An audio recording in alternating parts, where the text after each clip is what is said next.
belum lagi mulakan simpanan emas, belum ada pun tabung kecemasan. Cik Ani, saya tak ada tabung kecemasan pun Cik Ani, saya tak tahu, rupanya perlu. Ya betul Tuan Puan.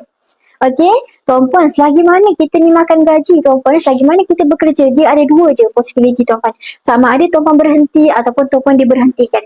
Tapi adakah kewangan Tuan Puan bersedia untuk dua situasi ni Tuan Puan? Kekayaan tak diukur daripada berapa besar gaji kita. Kekayaan Tuan Puan, dia diukur daripada berapa lama kita mampu bertahan bila kita dah tak bergaji.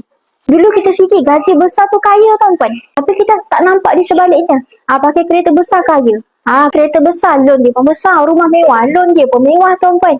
Okey, gaji besar, komitmen dia pun besar. Jadi sebenarnya kekayaan yang sebenar, dia bukan berapa besar gaji kita.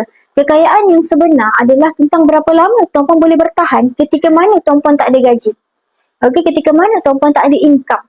Sebab itu betapa penting dana kecemasan 3 hingga 6 bulan gaji. Especially anak muda. Gen Z zaman sekarang. Okey, anak-anak muda kena ada kesedaran menyimpan. Sebab apa Tuan Puan? Masa muda kita ada masa yang panjang untuk bina tabungan. Bayangkan Tuan Puan, kalau kita umur 50 tahun baru kita ada kesedaran untuk menyimpan. Baru kita ada kesedaran untuk sediakan dana persaraan. Pada ketika umur 50 tahun, kita ada masa yang singkat je Tuan Puan. Umur 65 dah nak kena pencen.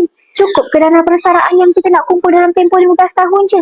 Okey, tapi berbeza dengan anak muda Tuan Puan. Anak muda ada masa yang panjang. Ada masa yang banyak untuk mulakan tabungan.